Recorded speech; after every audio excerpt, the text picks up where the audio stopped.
It was a sweltering July afternoon in Millford, 1958, when the town's quiet routine shattered. The sun glinted off the river, sparkling as children played near its banks, laughing and shouting in the warmth of summer. Tommy, Lily, and Ben, three inseparable friends, had wandered a little farther than usual, chasing a makeshift paper boat downstream. Not far behind, Father O'Connell and Sister Margaret had been walking along the old river path, discussing parish matters and the upcoming Sunday service. One moment, they were all there, the children darting through the tall grass, the clergy calmly keeping an eye on them, and the next, they simply vanished. Parents first noticed the absence when the children failed to return home for lunch. Panic erupted quickly as neighbors joined in the search, calling their names through the winding streets and across the riverbank.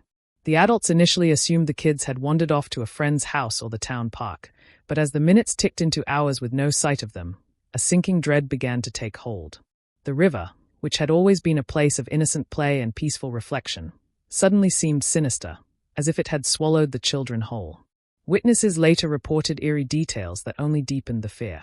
Some claimed they had seen the children standing at the water's edge, frozen in place, staring at something unseen in the river. Others said they glimpsed a flicker of movement, too quick, too fluid, that vanished as quickly as it appeared. Even Father O'Connell and Sister Margaret, whose calm presence had always reassured the townsfolk, were nowhere to be found. Whispers started to circulate that the river had claimed them, though no one could explain how 5 people could disappear without a trace. As night fell, the town's mood darkened. Lanterns were lit, and volunteers combed the riverbanks, calling out names over and over, their voices echoing eerily across the water. Every shadow seemed alive, every ripple in the river suspicious. Parents clutched one another in fear, unwilling to leave the search for even a moment. The idea that something unnatural could be at work, a force lurking just beneath the placid surface of the river, took root in everyone's mind. Even the most skeptical townsfolk couldn't shake the feeling that something had claimed their children and clergy in a single, silent moment. By the following morning, the town was in a state of quiet horror. Word had spread to nearby towns, and police were called in, but even they were baffled. There were no footprints leading away, no evidence of struggle, no signs of a boat or vehicle. It was as if the river itself had swallowed the children and the clergy, leaving only an unsettling void where life once thrived. Families huddled together, and the river that had been a symbol of community and leisure became a terrifying, unspoken presence, a place of unimaginable mystery and the beginning of a nightmare that would haunt Millford forever. The morning after the disappearances, Millford was transformed into a town gripped by fear and urgency. Police officers, local volunteers, and even neighboring townsfolk flooded the riverbanks and surrounding woods. Boats were dragged into the murky water, their motors cutting through the fog as divers prepared to plunge beneath the surface. Dogs barked and strained against their leashes, noses pressed to the ground, trying to follow scents that seemed to vanish as soon as they appeared. Every rustle of leaves, every ripple in the water made the searchers' hearts race. But the river yielded nothing, only a chilling silence that seemed to mock their efforts. As the day wore on, strange occurrences began to unsettle even the most hardened searchers. Some reported hearing distant, eerie laughter echoing across the river, the unmistakable giggles of children, though the kids were missing. Others swore they glimpsed fleeting shadows moving along the riverbank, too quick to identify, vanishing into the underbrush before anyone could react. The volunteers exchanged nervous glances, the sense of dread thickening in the humid air. Many wondered if the river itself had become something sinister, hiding secrets no one dared speak of. Authorities tried every standard method to locate the missing. The river was dragged with nets and grappling hooks, divers scanned the depths, and teams combed every inch of the dense forest. Yet the water gave up nothing, no bodies, no footprints, no sign that anyone had been there. The town's frustration and fear grew hand in hand, as each failed attempt to recover the missing added weight to the unspoken truth. This was no ordinary disappearance. Rumors of hidden tunnels, secret caves, and even malevolent forces whispered in hushed voices at the local diner and church, making everyone second-guess the safety of their surroundings. By nightfall, the searchers had grown exhausted, but the town's worry had only intensified. The fog rolling off the river made familiar landmarks ghostly and distorted, and the sound of the water seemed alive, gurgling and churning as though hiding secrets beneath its surface. Some searchers reported seeing lights flicker underwater, small, moving glimmers that disappeared when approached. Panic and superstition began to mix with reality, and even the most logical investigators admitted that something inexplicable was happening. It was as if the river itself had swallowed the children and clergy, refusing to release them despite the frantic human effort to uncover the truth. As the second day of the search began, the town collectively realized that this was no ordinary missing person case. Families stayed close to their homes, fearful of sending anyone near the river alone. The local police, once confident in their procedures, began to treat the area with an unusual caution, marking sections of the river and forest as off-limits. Volunteers whispered about seeing glimpses of figures in the mist, faces pale and eyes hollow, though none could prove it. The fear of the unknown gripped Millford like a physical presence, setting the stage for a mystery that would escalate far beyond a simple disappearance, a mystery that would leave the town haunted for decades. Days into the search, when hope was already fraying at the edges, investigators stumbled upon the first unsettling clues. Along the riverbank, near a hollow oak twisted by time and weather, they found remnants of clothing. Tiny shoes, torn shirts, and a scorched scarf, all soaked through with mud and river water, lay scattered across the grass. But what unsettled the searchers most wasn't the clothing itself, but a strange, dark residue clinging to the fabric, almost like oil or ash, as though whatever had touched these items was not entirely human. Every officer who examined the fragments shivered, the sensation of something unseen pressing in on them. Footprints nearby offered more questions than answers. Deeply imprinted in the soft river mud were small tracks, unmistakably belonging to children. Larger ones, undoubtedly adult, and likely the clergy, followed in a parallel line. But then, mid-path, the prints vanished as if the earth itself had swallowed them. No continuation into the river, no signs of a boat, no traces along the nearby roads. Investigators were left staring into the empty air, whispers of disbelief passing from one officer to another. It was a moment that chilled them to the bone. The evidence suggested the missing had somehow disappeared in plain sight. Adding to the growing unease were the testimonies from local witnesses. An elderly fisherman claimed he had seen shadows moving along the river that didn't belong to anyone on the banks. He described a fleeting glint, like sunlight reflecting off eyes that didn't belong to any human. Children who had been playing near the river reported a strange sound, like soft whispers, echoing under the water, that no adult could explain. Even the clergy in town, those who remained, whispered quietly to each other about old river legends, of currents that could pull people down and hold them captive in hidden chambers beneath the flowing water. The investigators decided to expand the search to the river itself. Divers were sent into the murky depths, their flashlights cutting through silt and shadow. Every ripple seemed alive, every murmur of water echoing like a warning. Yet despite hours spent probing and dragging nets along the riverbed, there was nothing, no bodies, no objects, no sign of life. Only an oppressive sense of being watched, as though the river itself was aware of the search and actively concealing its secrets.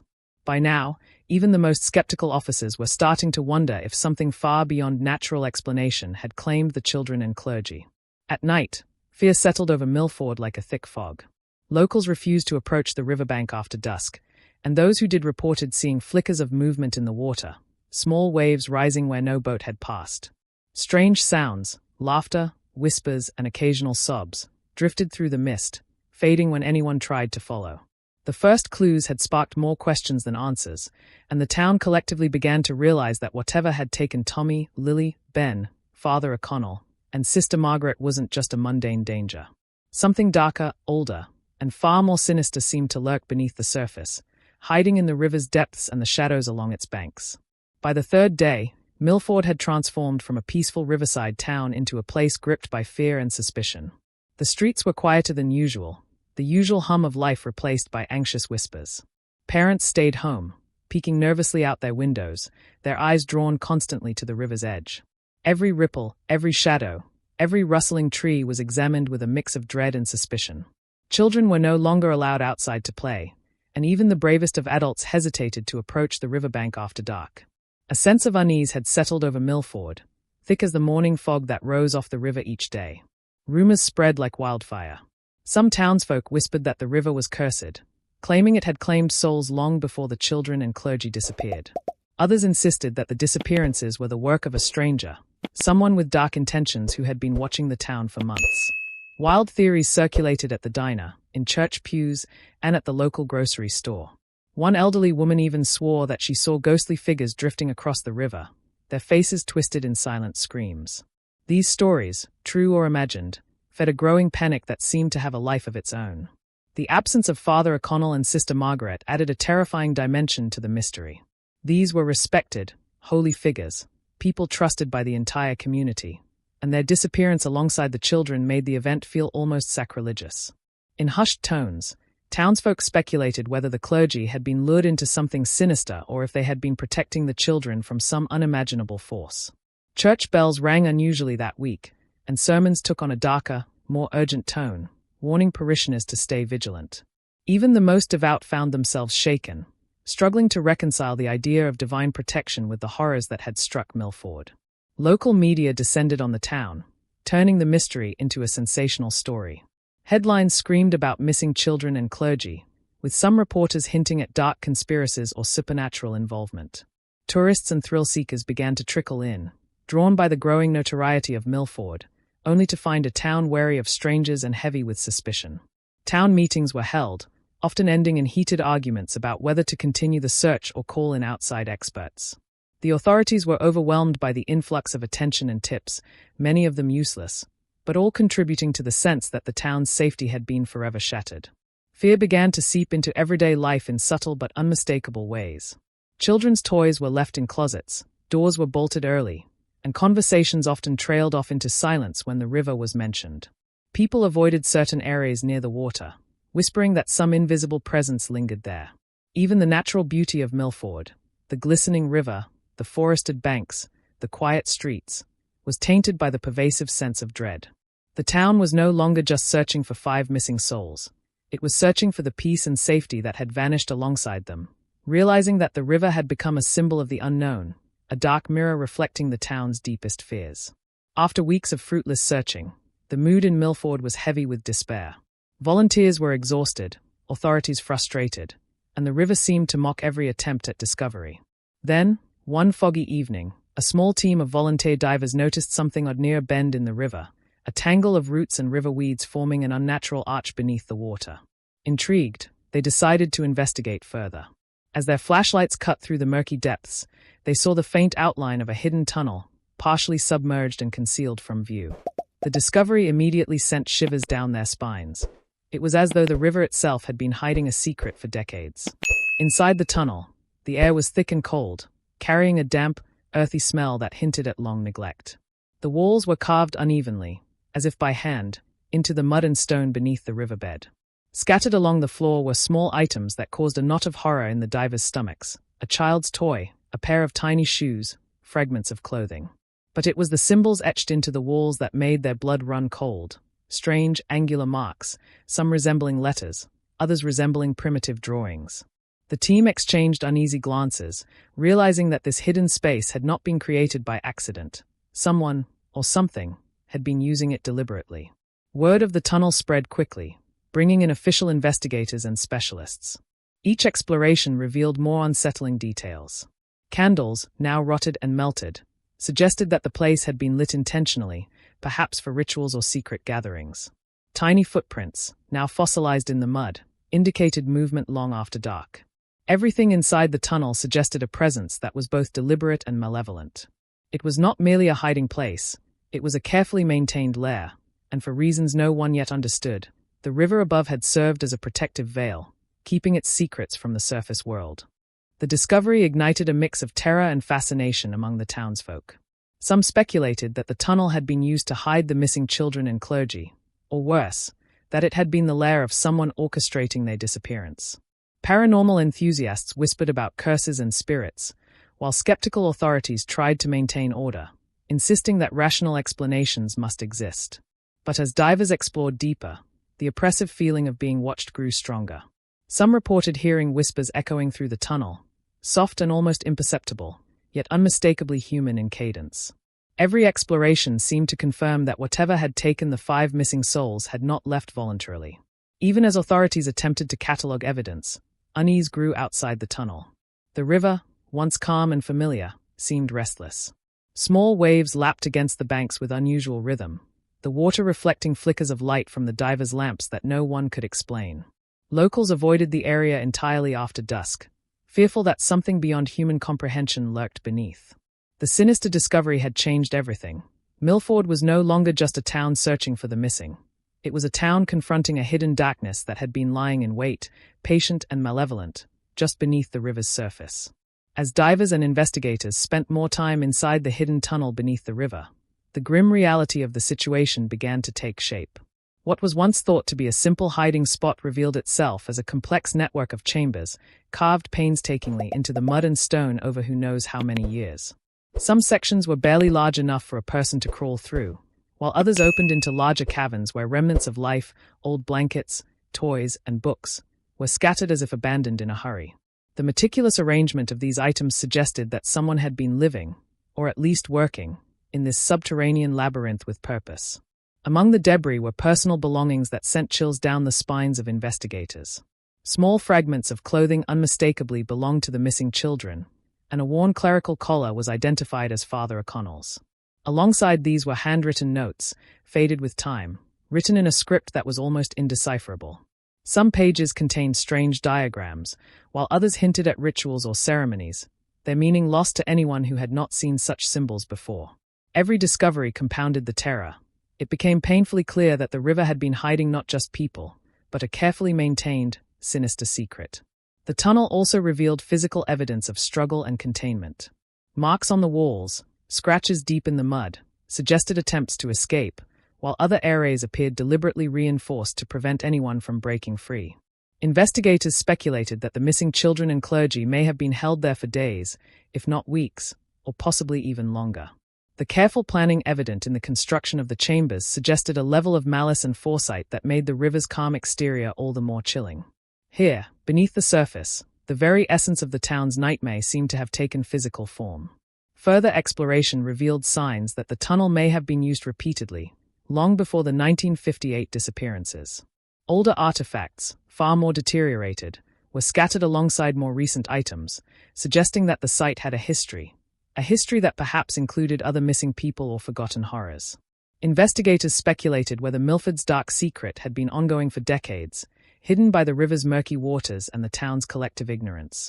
The more they uncovered, the more they realized that what they were dealing with was not just a tragedy but a carefully orchestrated enigma, one that blurred the line between human cruelty and something far more inexplicable. As the divers documented the chambers and retrieved evidence, an oppressive, almost suffocating atmosphere settled over the site. Many reported feeling cold drafts in areas that should have been airtight, or hearing faint sounds, footsteps, whispers, and the occasional cry, that could not be explained. The river above seemed almost alive, its surface reflecting light in a way that suggested movement beneath that was no longer just water. Millford's nightmare had revealed its teeth.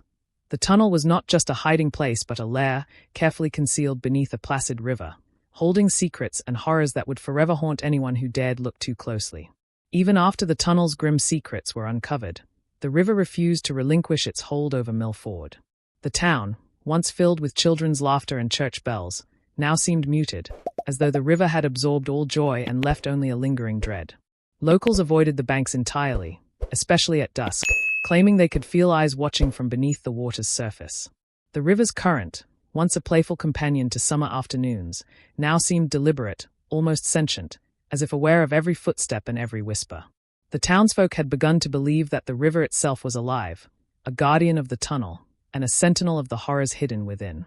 Paranormal investigators and thrill-seekers arrived from across the country, drawn by news reports and legends, but few stayed long. Those who ventured near the river at night returned pale and shaken, reporting flickers of movement just beneath the surface and soft, childlike cries carried on the wind. Some claimed to have glimpsed shadowy figures along the banks, figures that vanished the moment they were observed. Even experienced divers refused to enter the tunnel again, citing a sense of unseen pressure and an overwhelming feeling of being watched. Whatever had taken the children and clergy remained present, patient, and seemingly eternal, lurking beneath the river's calm exterior. Stories passed down through generations added to the river's dark legacy. Parents whispered cautionary tales to their children, warning them never to approach the water alone. Teenagers dared each other to run along the banks at night, only to return in terror, claiming the river seemed to follow them, its surface rippling as if alive. Local historians dug into old town records, discovering that other disappearances had occurred in the area, stretching back decades, often overlooked or chalked up to accidents. Each new tale reinforced the chilling theory that the river had been hiding horrors for far longer than anyone alive could remember. Even the clergy, once considered immune to fear and grounded in faith, treated the river with wary reverence. Sunday sermons took on a new tone, cautioning parishioners about the unpredictability of life and the darkness that can hide in plain sight. Some insisted that prayers could not reach what dwelled beneath the water, while others spoke quietly of unseen forces, perhaps supernatural, that had claimed the lost children and Father O'Connell and Sister Margaret. The river had become a character in its own right, a dark, silent witness to the town's suffering and a reminder that some mysteries should never be disturbed. Years later, the river remained a place of fascination and fear. Divers, investigators, and curious locals occasionally returned, hoping to uncover more of the tunnel or perhaps find a clue long missed. But the water kept its secrets tightly bound, refusing to release the truth fully. The town had learned to live with the fear, but it was always present, lingering like a shadow at the edge of consciousness. The river was no longer just a natural feature of Millford. It had become a living symbol of the unknown, a silent monument to the vanished, and a chilling testament to the darkness that can lie just beneath the surface of the familiar. And yet, despite everything uncovered, despite the divers' careful mapping of the tunnel and the investigators' painstaking collection of evidence, the ultimate truth remains elusive. Tommy, Lily, Ben, Father O'Connell, and Sister Margaret were never found. The river keeps them, or at least the secret of their fate, hidden beneath its dark, restless waters. Some nights, locals swear they can hear faint whispers carried on the breeze, children's laughter, the soft echo of a hymn, voices calling from beneath the surface. Millford has tried to move on, but the shadow of 1958 lingers like a permanent scar. The river, once a symbol of life and community, has become a silent reminder that not all mysteries are meant to be solved. People still speak in hushed tones about the tunnel beneath the water, warning visitors to stay away and advising children never to play near the banks. Yet curiosity persists. Every new generation hears the story, feels the pull of the river, and wonders, what truly lies beneath that placid surface? Perhaps one day, someone will discover the final pieces of the puzzle. Perhaps the river will reveal its secrets, or perhaps it will claim more than just memories. But until that day comes, the truth of what happened in Millford in 1958 remains suspended in darkness, a haunting legacy that refuses to fade. The river keeps its vigil, patient and eternal, hiding the vanished and the unknown, daring anyone brave enough to uncover its deepest, most terrible secrets. So, the next time you see a calm river reflecting the sun's light, remember, sometimes what lies beneath is far darker than anyone could imagine, and some mysteries are never meant to be solved.